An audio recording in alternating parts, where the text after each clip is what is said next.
Welcome to Bite-Sized Battles. World history, and the history of warfare, has been shaped by geopolitics for millennia. The landscape has always restricted the choices leaders make, and compelled others. Every one of our continents is defined by geographical factors. Europe is essentially all the land from the Atlantic to the Ural Mountains, and from the Arctic to the Mediterranean Sea and the Bosphorus. North America, everything from the Arctic to the Isthmus of Panama, bounded by the Atlantic and the mighty Pacific Oceans. Africa ends and Asia begins, essentially, at the Suez Canal.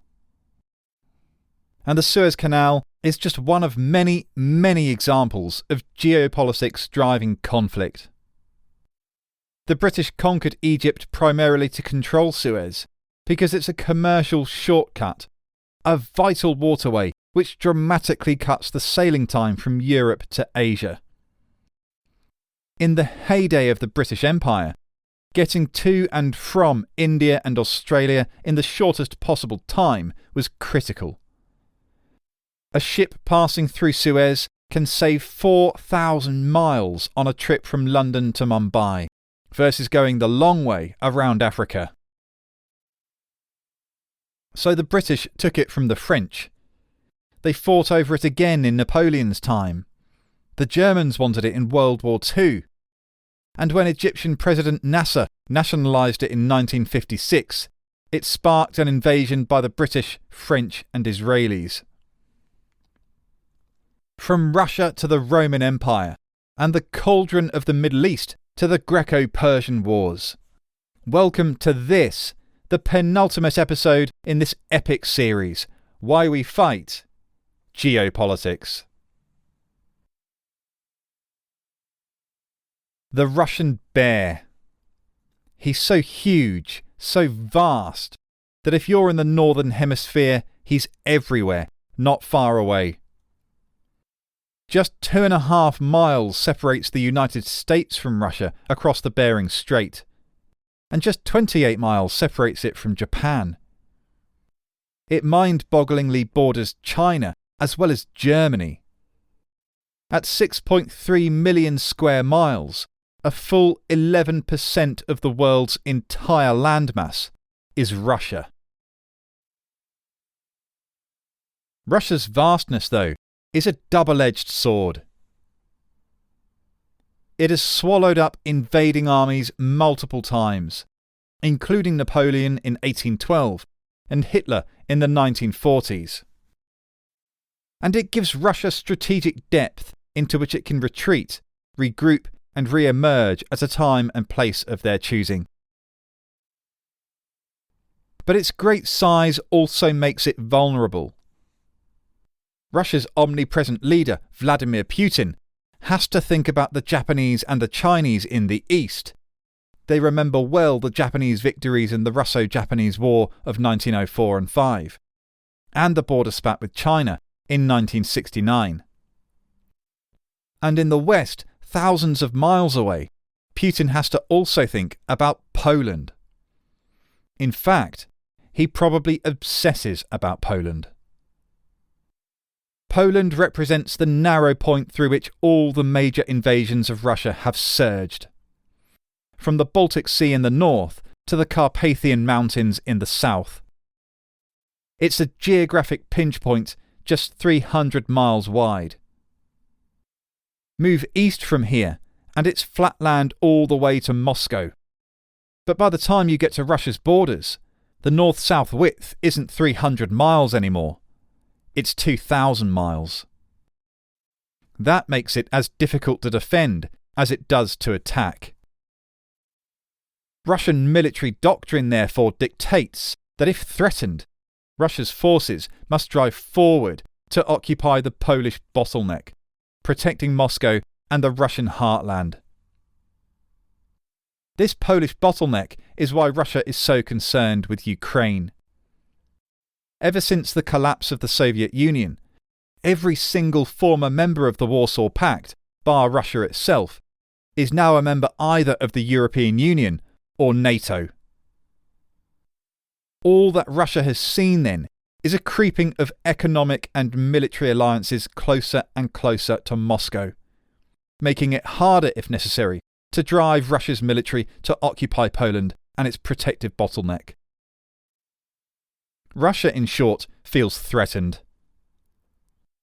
To be fair to Putin, he's as aware of history as anyone. On average, counting from Napoleon's invasion in 1812, Russia has had to fight wars of defence on the North European plain every 33 years. So when Ukraine began flirting with joining the EU, Putin was, let's say, displeased.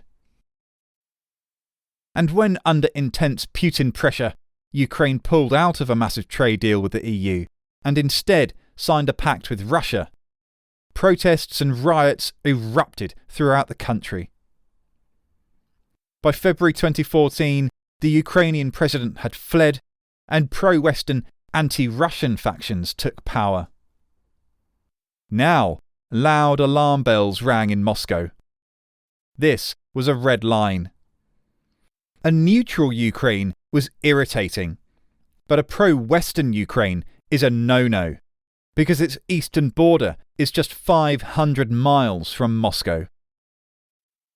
So Putin did two things, although he still says he didn't. Putin has been backing pro-Russian rebels in the east of Ukraine ever since, stoking a Ukrainian civil war which still rages but gets almost zero coverage in the press. The aim is to keep the government of Ukraine unstable and ultimately to return it to Russian influence, because that keeps NATO's borders much, much further away. The second act was chronologically the first.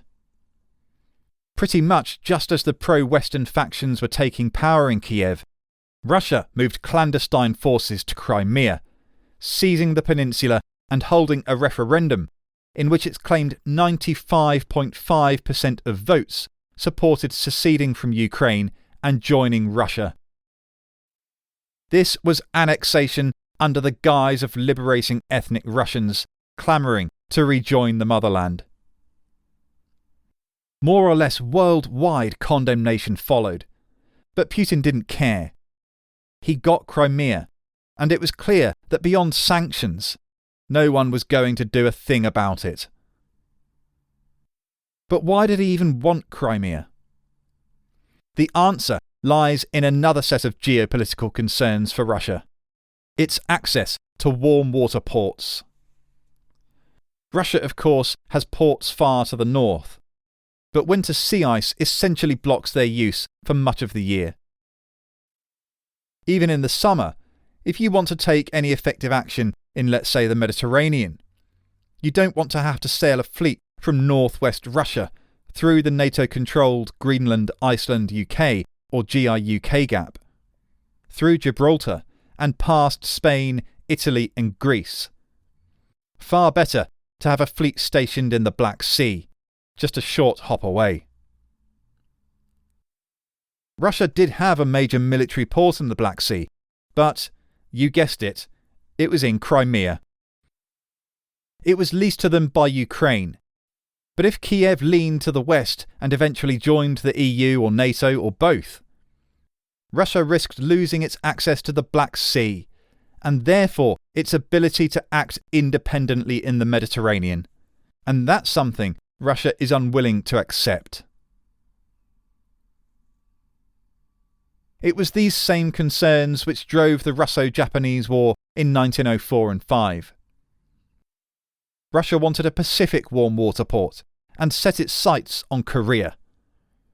But Japan had ideas of its own for Korea, namely pushing back Chinese and Russian influence and opening it up to Japanese annexation.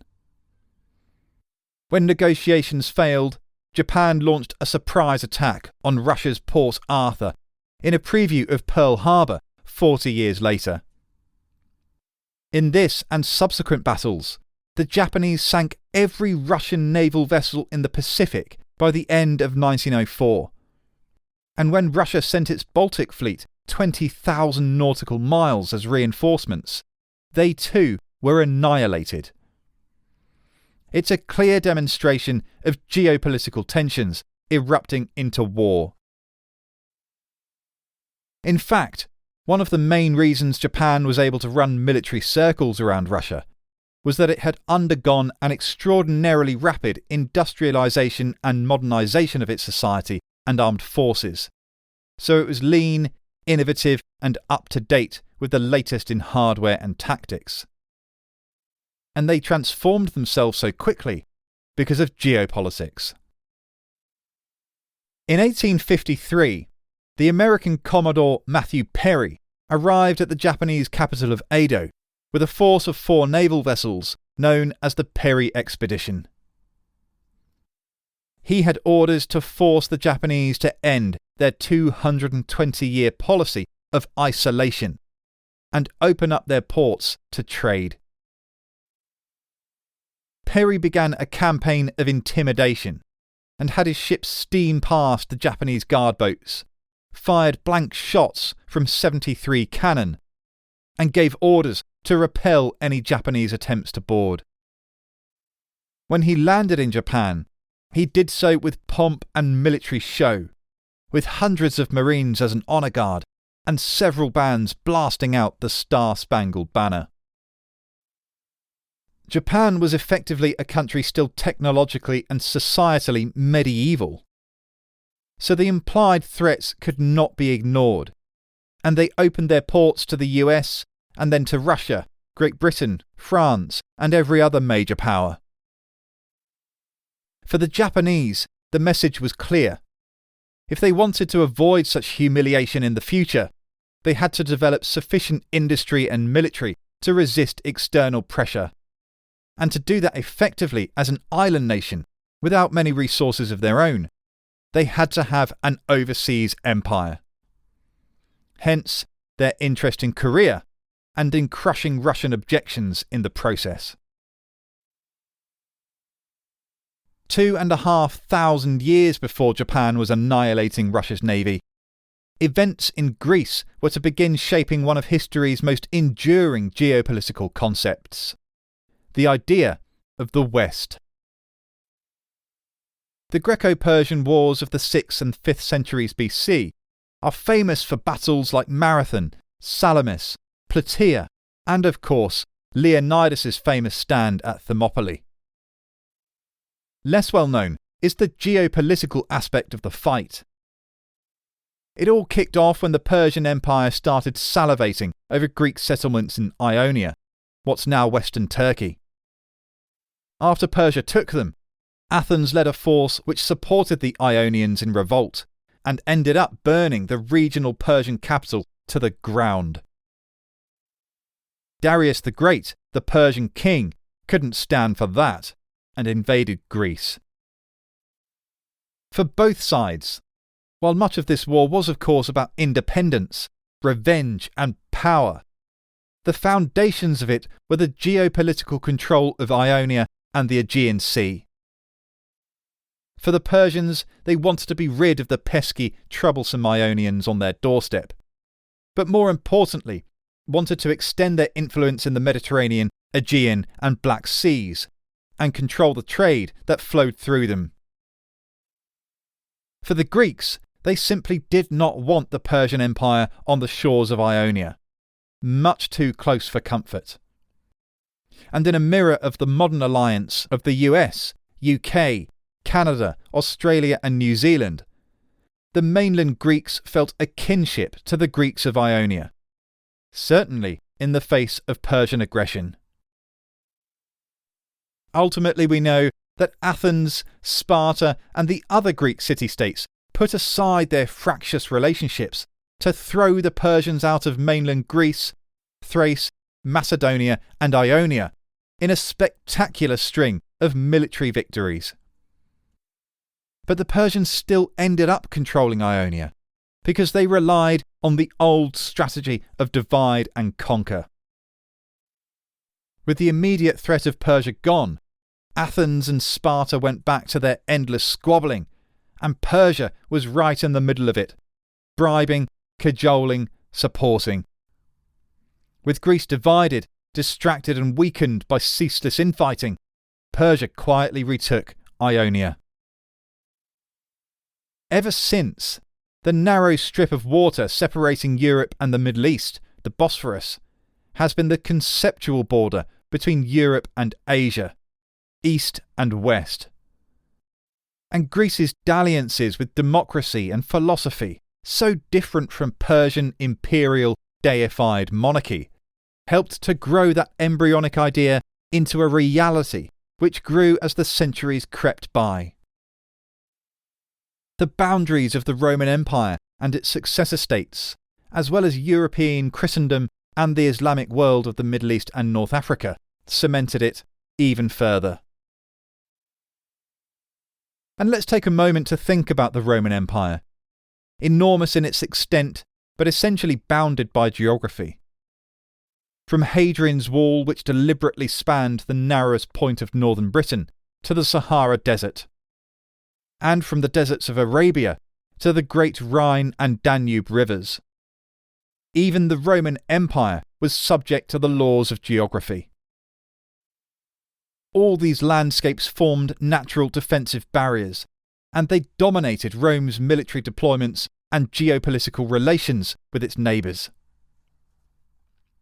Without the Sahara and the Atlantic guarding its southern and western flanks, it's questionable whether even the might of Rome would have been able to so effectively expand and later hold such a large empire for hundreds of years. It's one of the single most important reasons the Roman world is considered to be one of, if not the most, enduring empires in history. The deserts of the Middle East remain to this day one of the geopolitical centres of gravity for the world. And that's in large part down to Saudi Arabia and its gigantic deposits of oil. Saudi Arabia represents a full quarter of the entire world's known petroleum reserves. And it's why the United States and its allies have placed such a premium on defending it. Reliable access to oil was one of the essential factors in the Allied victory over the Axis powers in World War II. Nothing else fueled the tanks and ships and aircraft which overpowered Germany and Japan, who themselves were looking to control sources of oil. Ever since, it's been clear to the militaries of the world that if they want to win wars, they have to have oil. The consumer economies of the world, too, grew to utterly depend on oil like nothing else. For energy generation, transport, tourism, plastics, and dozens of other things. So control of Saudi Arabia means protecting your and your allies' economies and militaries. But this has meant an ever-growing US presence in Saudi Arabia. In 1979, three things coincided to make the geopolitical picture stark for the US. First, the Soviet Union invaded Afghanistan. Then the Shah of Iran was overthrown by Islamic revolutionaries. And third, militants staged a brief rebellion in Mecca. Jimmy Carter, then US President, was sufficiently alarmed to formulate a new policy. That any move by a hostile power which threatens the security of the Persian Gulf would be regarded as an assault on the vital interests of the United States of America. This Carter Doctrine, as it's known, has governed US strategy in the region ever since. It led to $3 billion worth of US support for the anti-Soviet Mujahideen of Afghanistan, US help in crushing the Saudi rebels, and the two Gulf Wars. Indeed, in the first Gulf War, President Bush was more concerned about the security of Saudi Arabia than he was about Kuwait, at least in private. And it remains one of the reasons the US remains implacably opposed to Iran, and especially its development of nuclear weapons. Such an event would pose an unacceptable threat to US interests in the region, and could well spark a major conflict. for all the talk of protecting the freedom and sovereignty of Saudi Arabia and Israel, US interests in the region are squarely on protecting its access to oil. There are many, many other examples we haven't got time to go through, but they include Britain's fight against Napoleon for the balance of power in Europe, China's building of artificial islands in the South China Sea, which could yet provoke a very dangerous war, and the several bitter conflicts of the Balkans. The next geopolitical contest is in space, and it's already well underway. US President Trump's establishment of the world's first military arm dedicated to space, the US Space Force, is a clear sign of things to come. But it's Russia and China who are leading the new arms race, with ground-based lasers, anti-satellite missiles, and GPS jammers, to name just a few. Just last year, the UK and US detected an actual in-orbit satellite laser weapon. It was tested by Russia, which claims that it's a new technology to check on Russian space equipment. Sounds legit. It's been estimated that if the UK suffered an attack in space, it could cost the country £1 billion a day. And US General Mark Milley, the chairman of the Joint Chiefs of Staff, warned just 2 months ago at the end of 2020 that the next Pearl Harbor could be in space. Because just like the Romans on the River Rhine, or the US in Saudi Arabia, whoever controls space controls the region in and around it. Put another way, whoever controls space controls the world. Join us next time for the final episode of this Why We Fight series, where we look at the psychology of the individual. Throughout history, whether with swords, bows or lance, cannon, rifle, tanks or aircraft, it goes without saying that combat is exceptionally dangerous. It causes mental and physical injury, and has of course resulted in the deaths of millions. So why do people often gladly go to war? And how do they continue to fight, even in the midst of the inevitable carnage? I'm Andrew Mackenzie. Thanks for listening. See you then.